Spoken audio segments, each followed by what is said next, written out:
Assalamualaikum warahmatullahi wabarakatuh. Alhamdulillahi rabbil alamin. Wa bihi nasta'inu ala umurid dunya waddin. Wassalatu wassalamu ala asyrafil anbiya'i wal mursalin Sayyidina wa maulana Muhammadin wa ala alihi wa sahbihi ajma'in. Rabbi syrah li sadri wa yassir li amri wahlul 'uqdatam min lisani yafqahu qawli, amin, amma ba'd. Yang saya muliakan pengurusi masjid, tuan-tuan, puan-puan, para asatidzah yang hadir di daurah atau majelis ilmu ini. Alhamdulillahirabbil alamin. Segala puja dan puji syukur kita rafakkan ke hadrat Allah Subhanahu wa taala, karena pada pagi hari ini kita dapat kembali bermuajahah, bermujalasah dalam majelis ilmu yang mubarak. Dan insya Allah ada dua kitab atau buku kitab yang akan kita kaji, kita pelajari pada pagi ini. Yang pertama adalah menyambung, dan ini sesi yang ketiga, menyambung dari pengajian kitab Sifat 20 yang sebenarnya sudah dua sisi kita masuk untuk mempelajari, dan hari ini kita akan sambung sedikit, mungkin dalam masa 1 jam saja. 1 jam saja. Selepas itu mungkin kita rehat sekejap supaya pikirannya fresh. Setelah itu kita sambung diskusi kitab Al-Anwar Al-Bahiyah An Isra wa Mi'raji Khairil Bariyah, yaitu kitab yang ditulis oleh Sayyid Muhammad Alawi Al-Maliki tentang Isra dan Mi'raj. Karena memang bukunya memang agak tebal, jadi tidak mungkin jika dibaca semuanya. Maka pada sisi diskusi kitab atau buku, saya akan simpulkan, saya akan uraikan secara pertajuk atau perpasal, intipati atau ikhtisar daripada setiap pasal daripada kitab Al-Anwar Al-Bahiyah. Jadi sekali lagi untuk pagi hari ini kita akan mengkaji dua kitab sekaligus. Oke, baik tuan-tuan dan puan-puan semuanya yang mungkin pada sesi pertama dan kedua ada yang tak hadir, maka hari ini akan saya ulas secara ringkas dan padat tentang sifat-sifat Allah yang 20. Oke, saya akan tulis di sini supaya lagi mudah. Kalau hanya sekedar percakapan saja itu nanti pikiran mengawang-awang, ini nanti tak paham. Jadi saya akan banyak menulis untuk pengkajian kitab Sifat 20. Oke.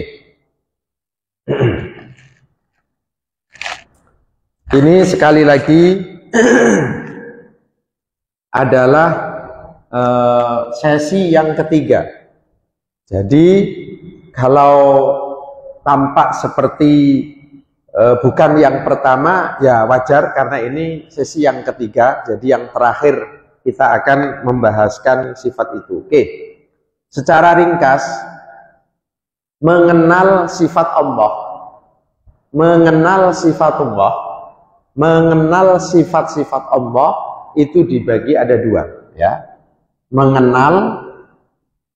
Mengenal sifat Allah, karena kita ini tidak melihat Allah. Di dunia satu-satunya nabi yang atau manusia yang boleh melihat Allah dengan mata kepala itu hanya Rasulullah. Kita ini wajib menyembah Allah, tetapi kita tidak melihat Allah. Maka satu-satunya jalan adalah dengan mengenal sifat-sifat Allah.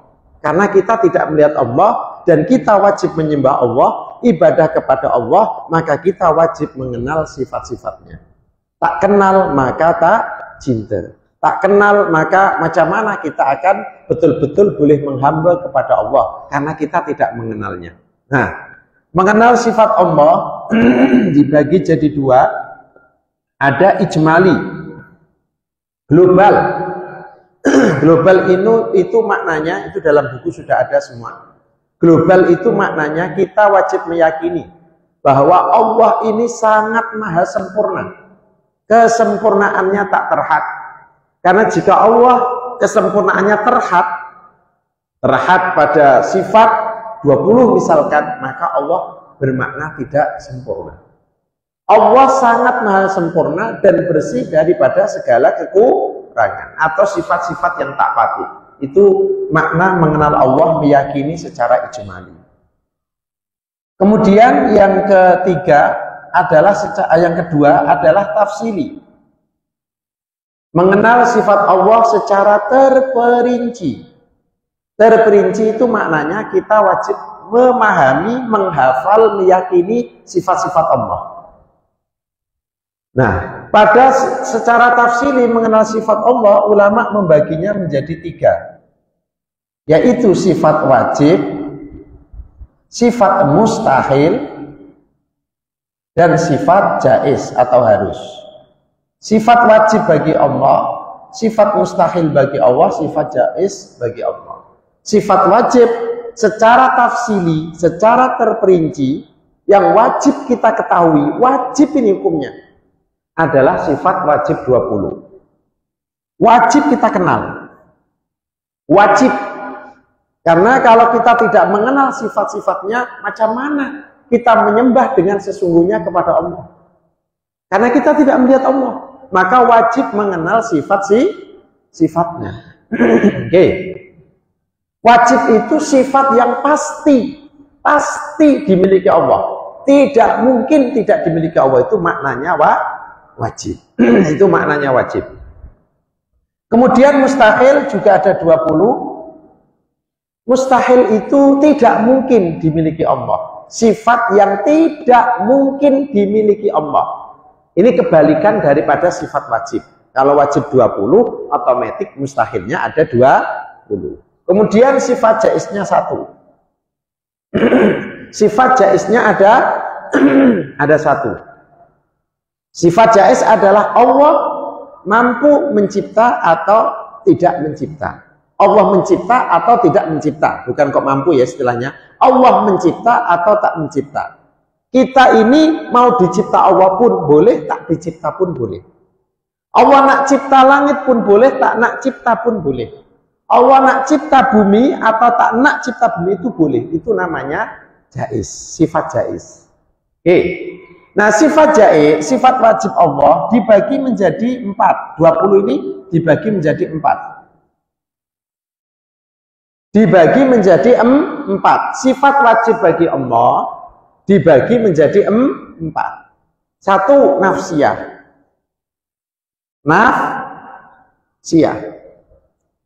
Nafsiyah ada 1. Nah. Kemudian salbiyah ada 5.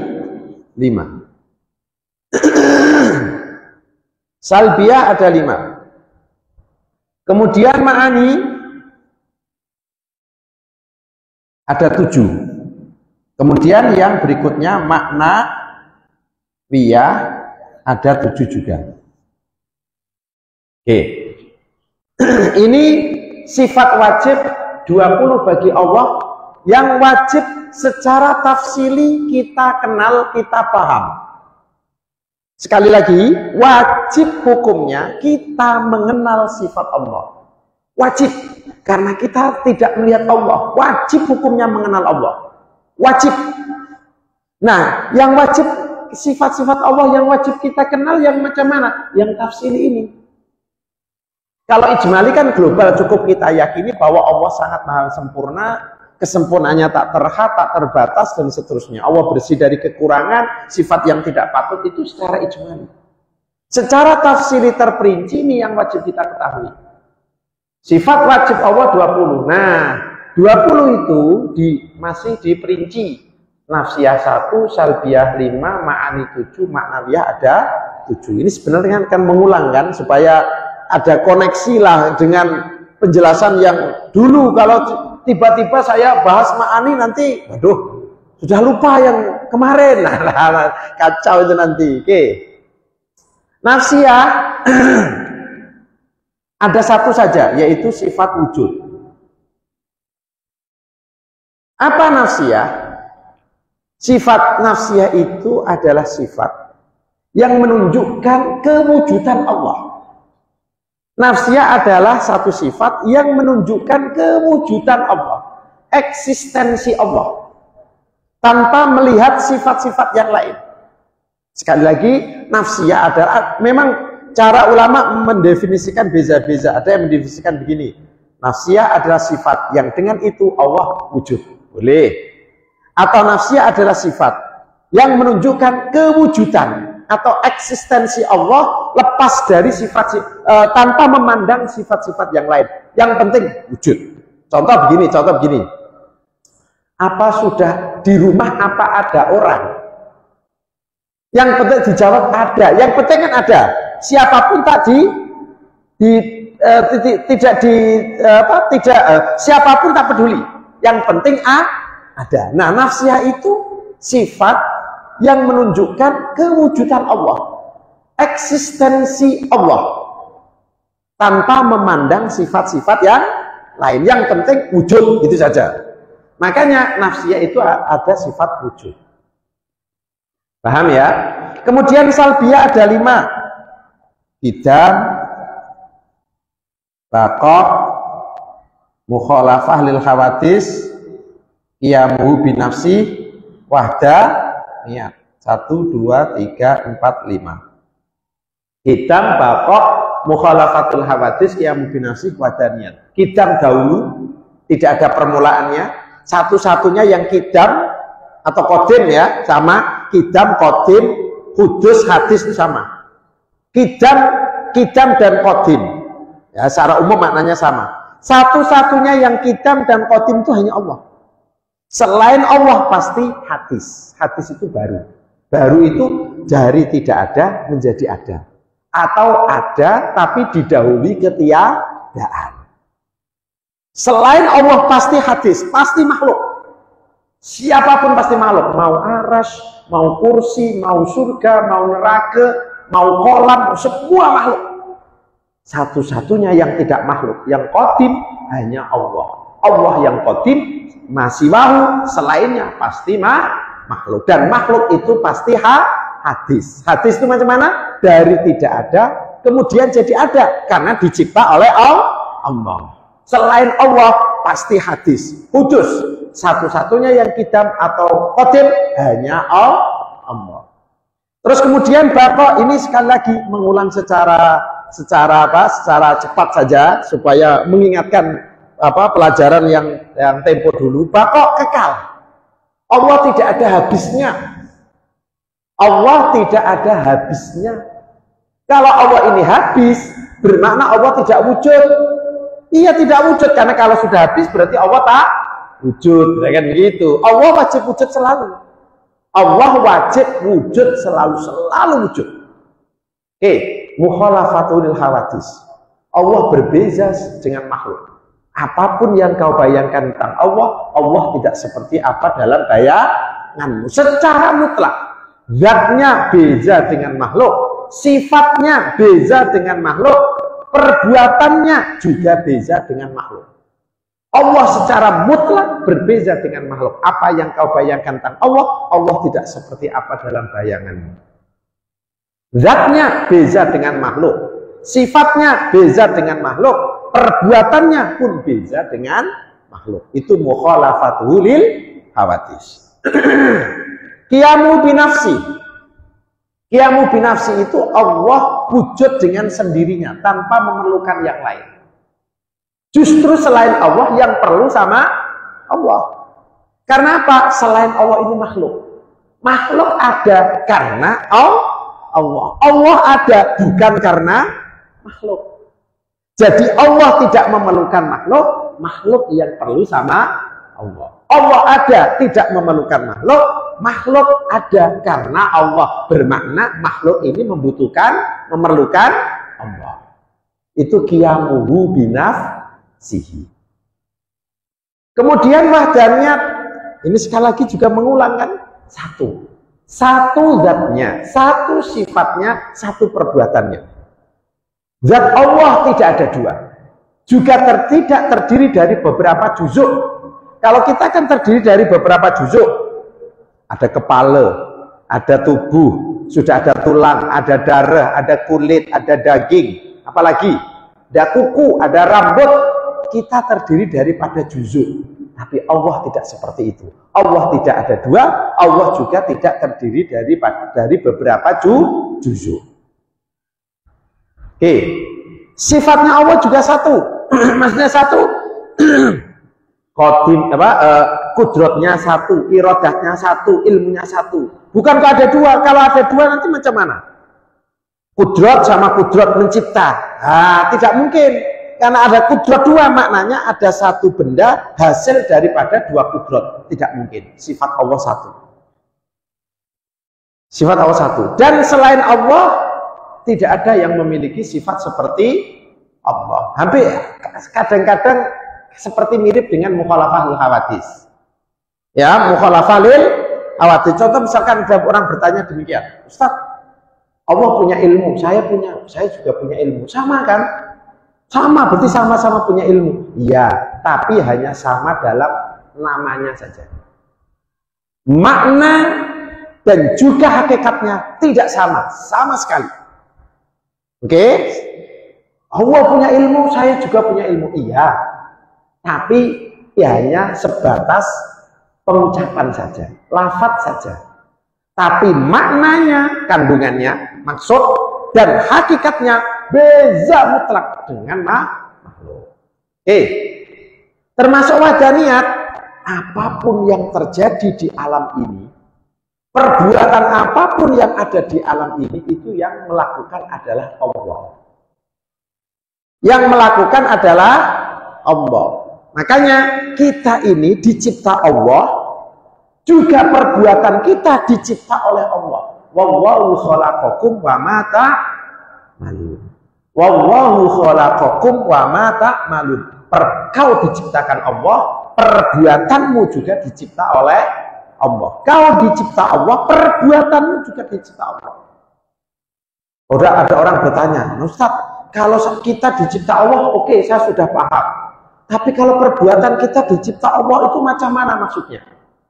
Kan misalkan saya mau minum, itu juga saya yang ambil, saya yang minum, kok dicipta Allah itu maksudnya macam mana?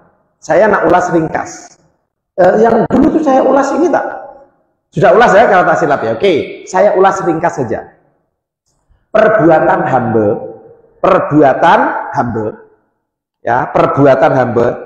Ini mengulang lagi. Perbuatan hamba itu ada dua. Ada iltirori. Iltirori saya tulis terpaksa saja ya. Terpaksa. Maksudnya manusia ini tidak punya daya upaya. Contoh orang jalan-jalan terus kesandung jatuh. Tersandung sama. Atau mendengkur. Mendengkur itu sengaja atau tiba-tiba mendengkur. Nah, atau misalkan sakit. Itu sengaja atau misalkan yang puan-puan yang semula tidak hamil jadi hamil, itu disengaja ditarik-tarik diisi atau tiba-tiba terisi. Nah, perbuatan-perbuatan yang tidak ada usaha dari kita, tidak ada usaha perbuatan dari kita, itu disebut dengan perbuatan iltirori atau terpaksa. Semua sepakat, aliran manapun sepakat, itu dicipta oleh Allah. Ada perbuatan yang sifatnya ikhtiari.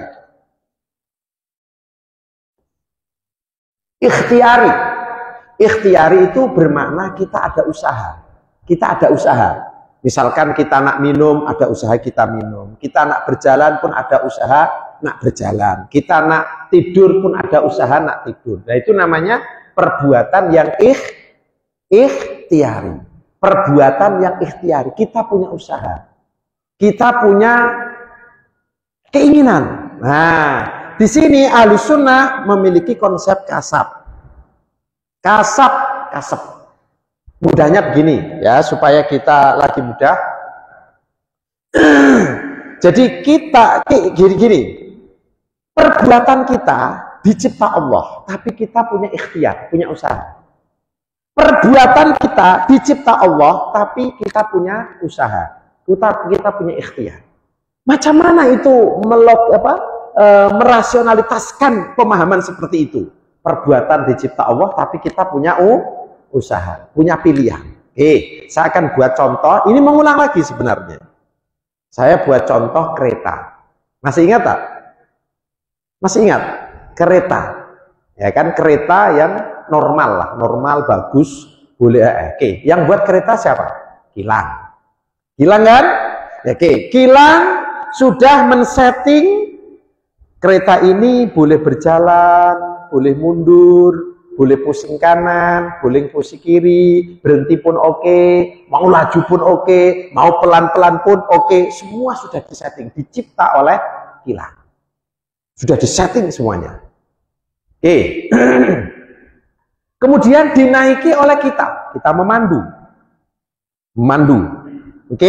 Mau ke kanan, ke kiri, pusing kanan, pusing kiri, atau maju, atau mundur, atau nak laju, mau apa? Terpulang kita yang memandu. Kalau terjadi, mohon maaf, misalkan, bukan kok berharap keburukan, kalau terjadi kemalangan, misalkan ya melanggar, jangan melanggar orang lah, menakutkan ini ya. Misalkan melanggar apalah, pagar, biar. Kira-kira yang ditangkap itu, ya bukan ditangkap lah, yang kena saman gitu aja lah. Yang kena saman itu keretanya atau orangnya? Orangnya kan? Nah sama. Jadi yang mampu berjalan, kereta ini berjalan, itu manusianya atau keretanya? Yang menjadikan kemampuan berjalan itu kereta tadi sehingga berjalan. Kereta boleh berjalan kanan, kiri, pusing kanan. Itu yang membuat bisa berjalan itu siapa? Pemandu atau pencipta kereta yang sudah men-setting kereta? Siapa yang mencipta? Boleh berjalan ke kiri? Siapa? Kereta. Berarti yang membuat kereta kan? Nah, sama. Yang membuat kita ini sudah dicipta Allah. Perbuatan kita dicipta. Nak sholat sudah dicipta, tak nak sholat pun sudah dicipta. Mau berbuat taat pun sudah dicipta, mau berbuat maksiat pun sudah dicipta. Mau apalagi berbuat baik sudah dicipta, tak nak berbuat baik pun juga sudah dicipta. Sudah dicipta.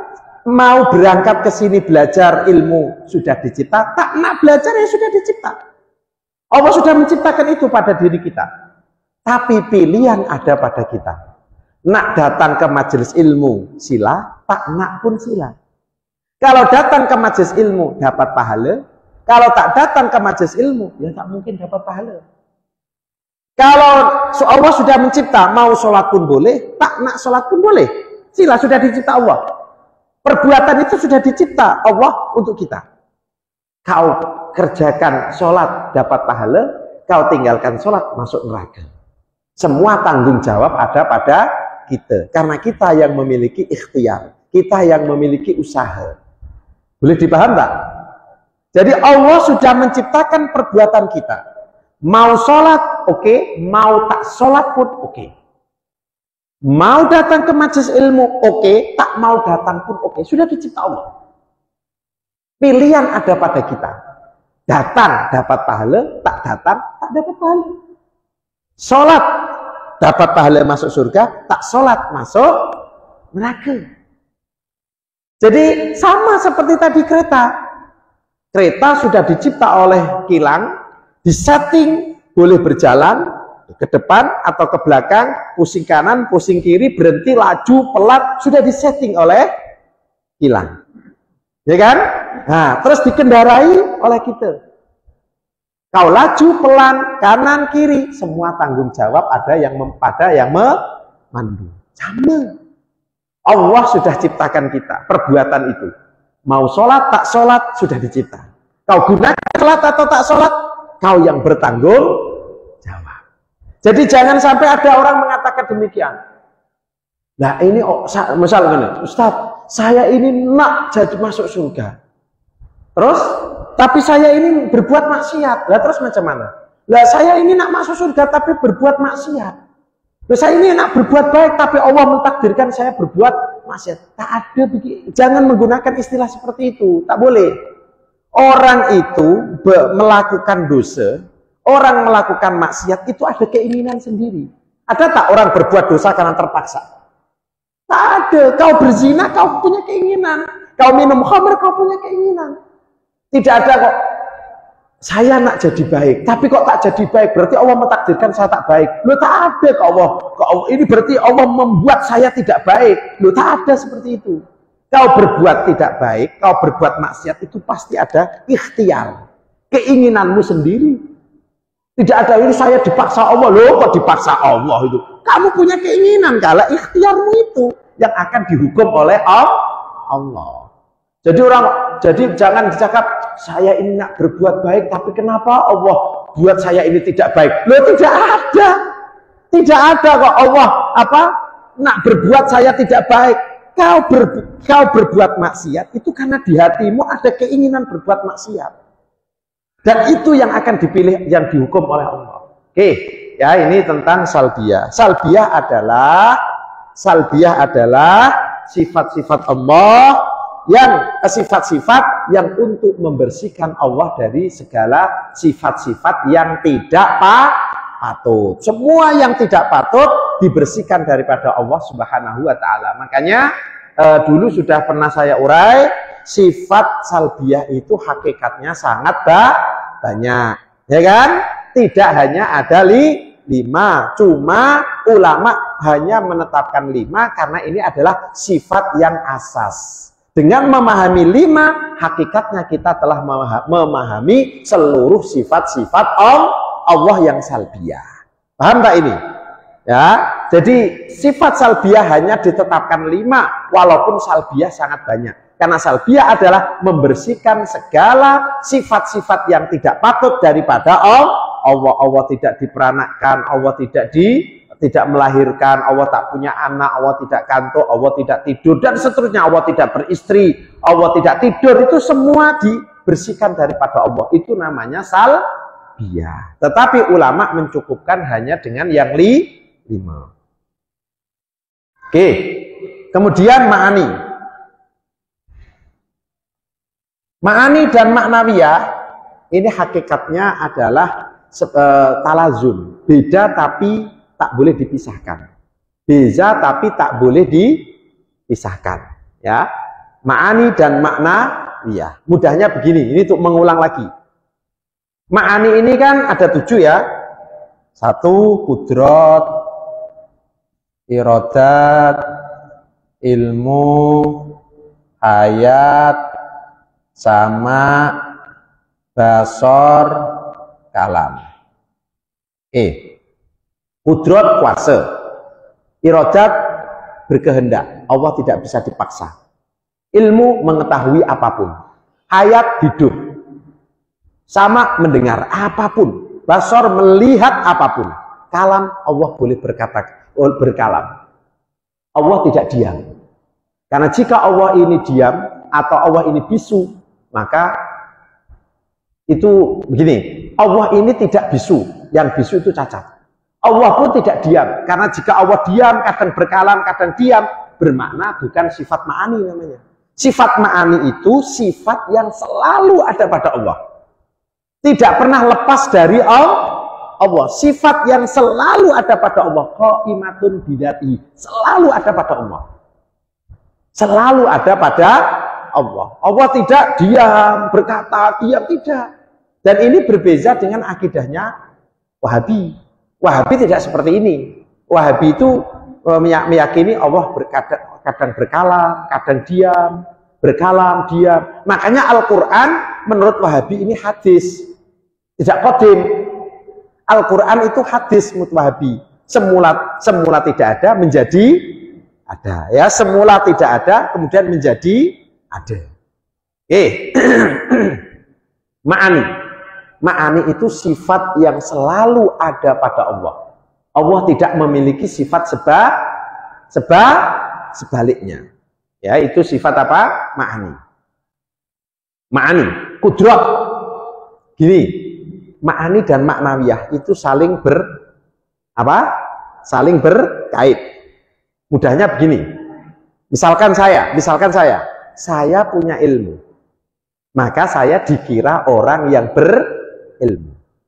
Saya dikira berilmu karena saya punya ilmu. Itu boleh dipisahkan, Pak? Saya punya ilmu. Yang punya ilmu namanya alim. Yang bisa aja lah mudahnya. Yang punya ilmu namanya alim. Saya dikira alim karena punya ilmu. Jadi ilmu dan alim boleh dipisahkan, Pak? Tidak boleh, ya kan? Saya punya ilmu. Yang punya ilmu dikira alim. Saya dikira alim karena punya ilmu. Ilmu dan alim itu tidak boleh dipisah. Paham? Sama. Ma'ani dan maknawiyah juga begitu. Allah kudrat. Kuasa. Karena jika Allah tak kuasa bermakna Allah lemah. Berarti cacat. Allah kuasa. Yang kuasa namanya qadiron. Qadiron itu sifat makna iya. Kudrat ma'ani, qadiron makna iya. Allah bersifat kudrat, maka Allah qadiron. Allah dikira qadiron karena sifat kudrat. Paham nggak ini? Allah memiliki sifat kudrat. Yang punya sifat kudrat disebut dengan qadiron.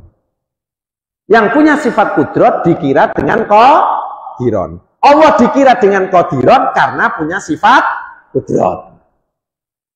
Kudrat itu sifat ma'ani, qadiron itu makna ya. Paham tak? Iradat. Allah memiliki iradat. Yang memiliki iradat dikira dengan muridan.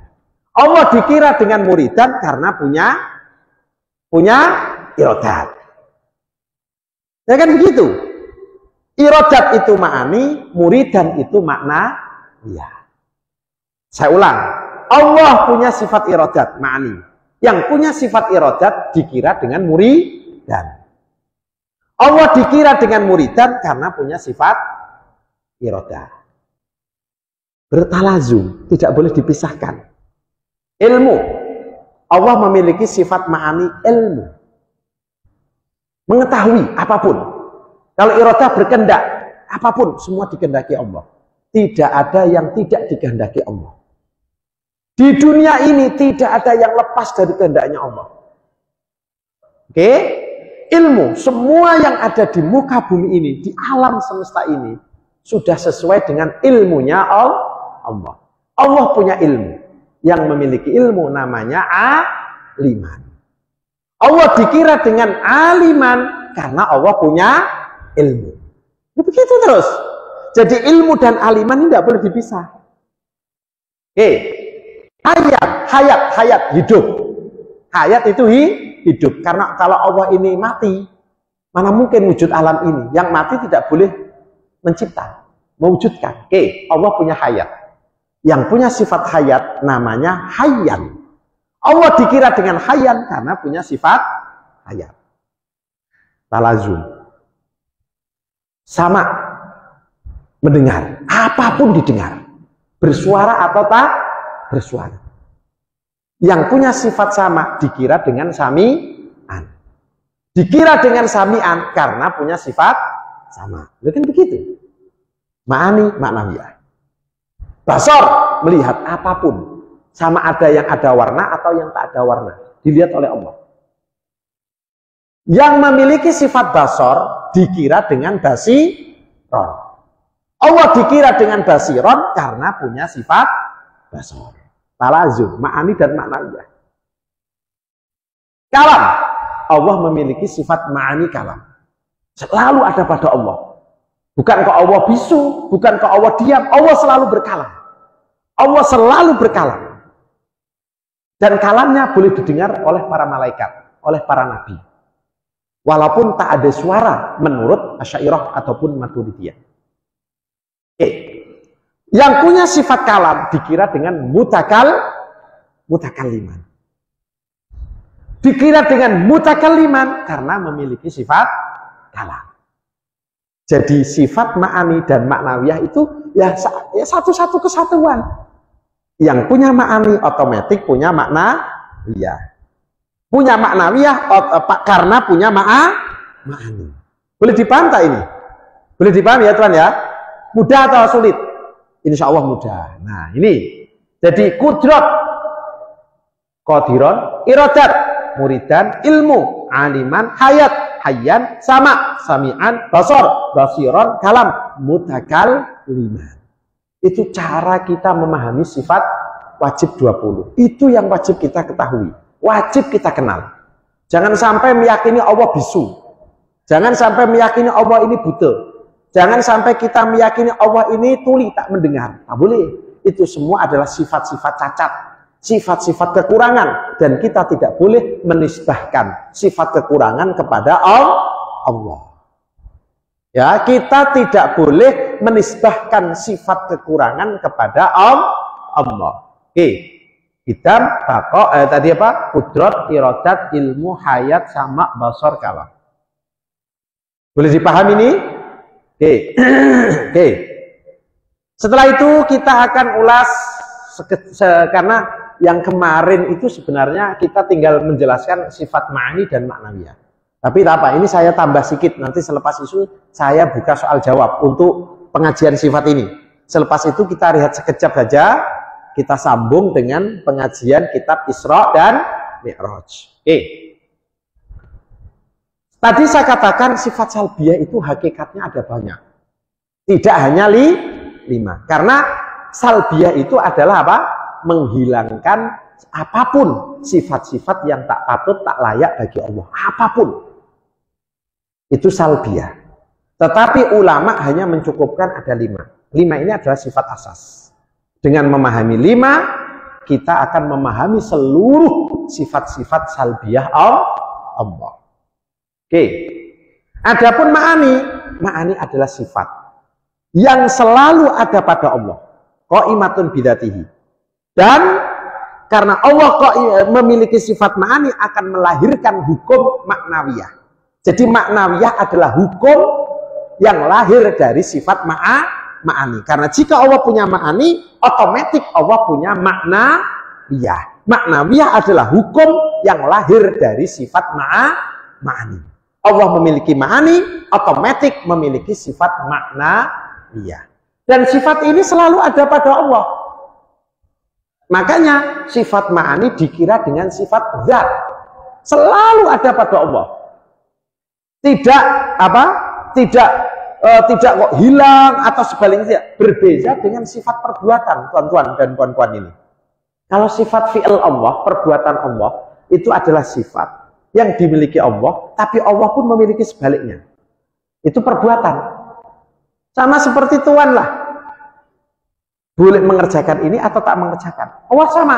Sifat perbuatan itu sifat yang dimiliki Allah, tapi Allah juga memiliki sebaliknya. Contoh, Allah mematikan, Allah pun menghidupkan. Nah, ini kan Allah al-qabdhu, al-qabid, tak bagi rizki, tapi Allah juga al-basid, yang bagi rizki. Berkebalikan.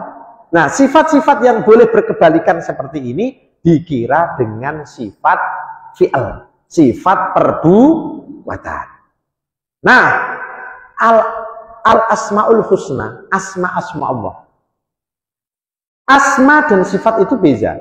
Sifat-sifat ini adalah makna yang selalu ada pada Allah. Kalau asma, nama, itu adalah nama untuk zat Allah yang memiliki sifat. Contoh, Allah memiliki sifat kudrat. Allah memiliki sifat kudrat. Itu akan melahirkan asma-asma Allah. Al-Qadir, Al-Muqtadir, Al-Jabbar, Al-Aziz. Itu lahir dari kudrat. Oleh karena itu, asma Allah itu lahir dari sifat. Karena asma adalah nama untuk zat Allah yang memiliki sifat. Asma adalah nama untuk zat Allah yang memiliki sifat. Bermakna asma itu lahir dari sifat-sifat Allah. Seperti tadi, misalkan sifat kudrat. Itu akan melahirkan asma-asma Al-Qadir, Al-Muqtadir, Al-Jabbar, Al-Aziz. Apalagi?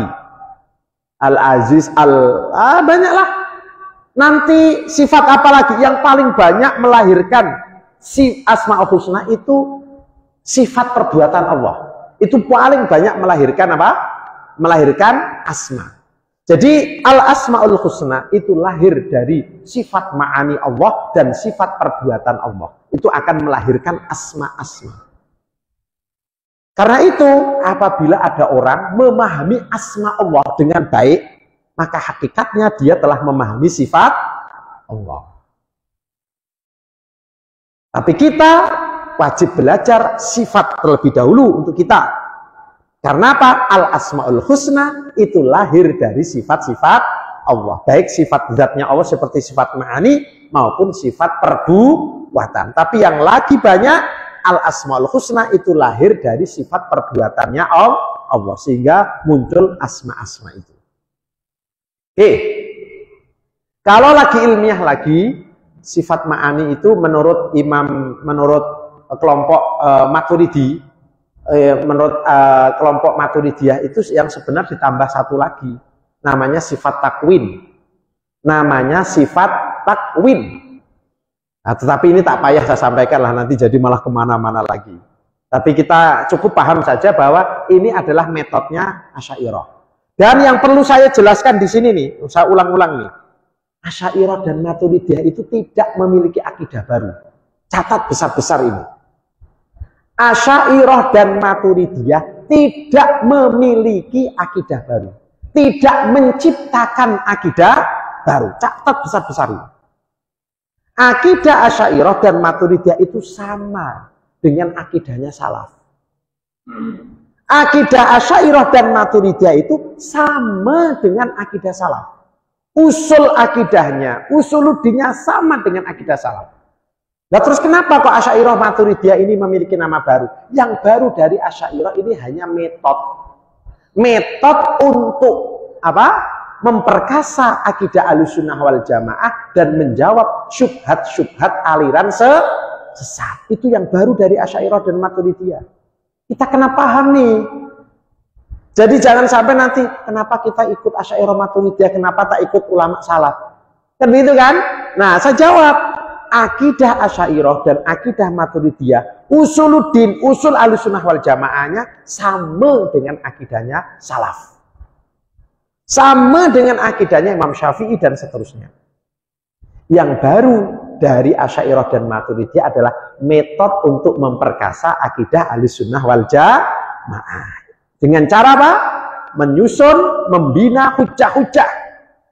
Disusun daripada dalil nakli, Quran hadis, dan dalil akli, dalil-dalil rasionalitas atau dalil logik untuk memperkasa akidah Ahlussunnah wal Jamaah dan menjawab syubhat-syubhat aliran sesat. Itu yang baru dari Asy'ariyah maupun Maturidiyah.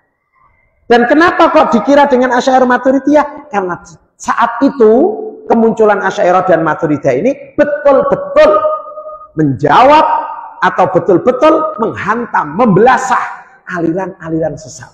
Jadi Asy'ariyah dan Maturidiyah itu betul-betul berjaya dan berjasa di dalam Islam dalam membela akidah salaf, akidah Ahlussunnah wal Jamaah. Bermakna jika kita mengikuti akidah Asy'ariyah dan Maturidiyah itu sama dengan kita sudah mengikuti akidahnya ulama salaf. Yang baru dari Asy'ariyah dan Maturidiyah hanya metode. metode pengajaran, metode menyusun dalil, itu saja yang baru.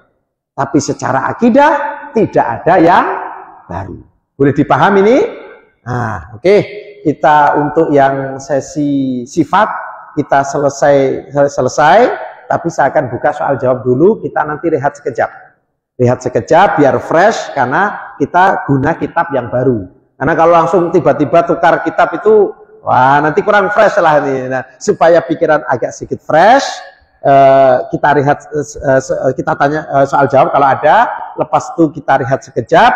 Setelahnya kita mempelajari atau diskusi kitab Al-Anwar Al-Bahiyah. Oke, kalau ada yang nak soalkan, sila Tuan.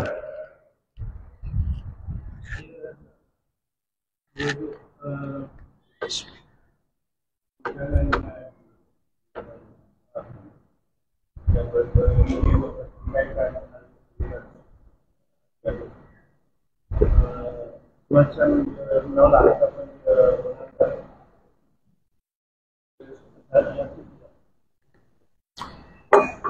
Kenapa yang ditanyakan? Yang ditanyakan macam mana? Oh, okay. Kenapa Asy'ariyah ditolak oleh Wahabi gitu? Ini Asy'ariyah dan Maturidiyah ini majority ulama Islam. Ulama Islam itu majority pengikut kalau tidak Asy'ariyah dan Maturidiyah. Nah, dulu pada tahun sekitar 300 atau 400 Hijrah, sekitar 400 Hijrah, ulama mazhab Hambali itu ada perpecahan. Ulama mazhab Hambali itu ada perpecahan. Mazhab Hambali. Ada 3 tokoh ulama Hambali yang mengaku berakidah salaf, mengaku berakidahnya Imam Ahmad bin Hambal, tetapi memiliki akidah yang berbeda pada tahun sekitar 400-an. Dan buat gaduh, jadi apa, perselisihan. Ini kelompok baru, pecahan dari mazhab Hambali yang membuat pergaduhan. Nah, kemudian ulama-ulama mazhab Hambali sendiri tampil mengkritik, menghantam kelompok kecil mazhab Hambali ini. Marah-marah itu, mazhab Hambali marah-marah dengan kelompok kecil yang mengaku berakidah salaf. Terus kemudian seakan-akan mereka bersepakat sama mazhab Hambali, kita tutup mazhab yang mengaku sebagai mazhab akidah salaf. Kita tutup. Oke, ditutup rapat-rapat. Pada tahun 700 Hijrah. Pada tahun 700 Hijrah muncullah Syekh Ibnu Taimiyah. Ibnu Taimiyah ini ulama alim sebenarnya itu. Tetapi beliau ini kembali menghidupkan akidahnya tadi. Kelompok pecahan kecil tadi di mazhab Hambali. Beliau menghidupkan dengan lagi keras. Terjadi kegaduhan lagi. Bahkan terjadi apa? Perselisihan yang besar dengan ulama Asy'ariyah. Nah, kemudian makanya Ibnu Taimiyah ini dipenjara beberapa kali kan? Kalau silap itu 5 kali. Ya karena beliau ini memang menghantam. Ya ada beberapa pendapat beliau yang bercanggah dengan ijma. Sehingga ulama mengatakan demikian. Ibnu Taimiyah ini melanggar ijma sama ada dalam akidah maupun dalam fikah lebih dari 60. Ulama mengatakan demikian. Tapi beliau sebenarnya ulama hebat sebenarnya. Tapi memiliki kesesatan atau bid'ah. Oke. Terus kemudian akidahnya Ibnu Taimiyah ini dipelajari, ini kan tahun 700 Hijrah, dipelajari secara kuat lagi, bahkan lebih parah lagi, lebih keras lagi oleh Syekh Muhammad bin Abdul Wahab, pendiri kelompok Wahabi. Jadi Wahabi ini rujukan utamanya adalah Ibnu Taimiyah. Walhal Ibnu Taimiyah ini memiliki kesesatan. Walaupun beliau ulama hebat, ulama alim, tapi memiliki kesesatan. Nah, Wahabi ini 100% ditelan mentah semuanya ini.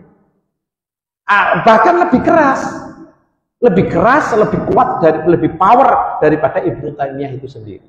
Terjadilah peperangan, pembunuhan, dan seterusnya.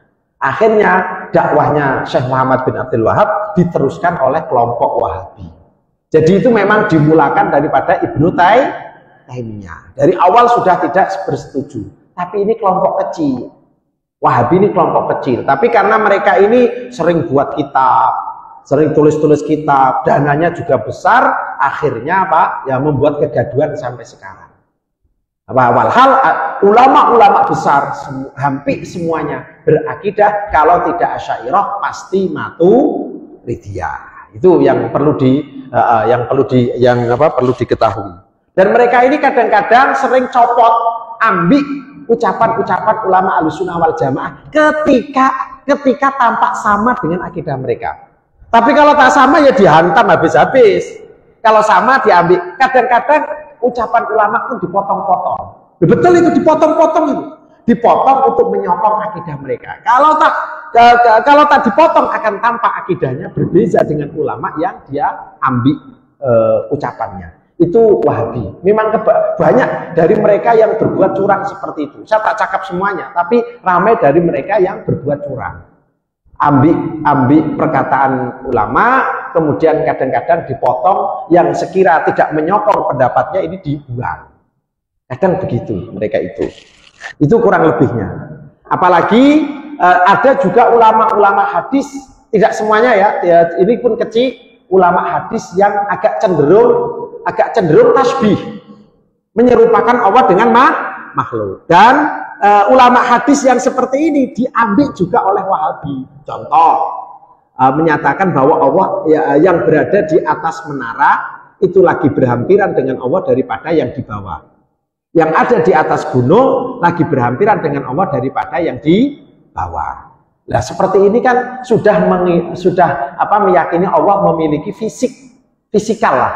Nah, ini tidak boleh. Nah, ini diantara akidah yang bercanggah dengan Wahabi. Jadi Wahabi ini memang sejak semula memang anti Asy'ariyah, bahkan sebagian mengkafirkan, ada yang menyesatkan karena mengikuti metodenya Ibnu Taimiyah. Oke, boleh dipahami ini ya. Oke, yang lain silakan.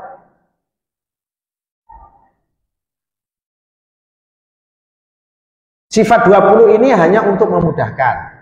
Misalkan ada orang cakap gini, saya tak mau belajar sifat 20. Sila, itu urusan kamu. Tapi kalau kamu ingkari sifat 20, kamu kafir. Mengingkari sifat 20, kamu kafir. Kalau kamu tak nak belajar, sila, itu urusan kamu. Tapi kalau kamu meyakini sifat 20 itu bukan akidah yang hak, kamu kafir. Nah, coba bayangkan, wujud, aku tak percaya wujud, ya kafir kan? Kudrat, aku tak percaya Allah kudrat, kafir. Allah tak sama, kafir. Allah tak basar, kafir. Karena semuanya ada di dalam Al-Quran atau Al-Hadis. Jadi kalau tak mau belajar sifat 20, sila, itu urusan kamu.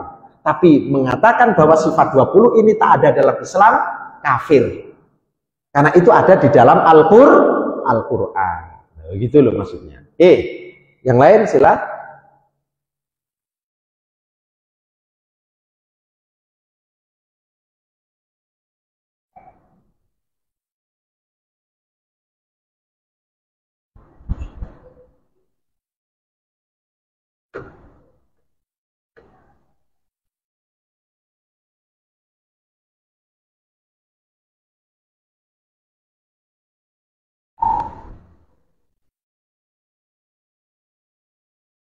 Ada?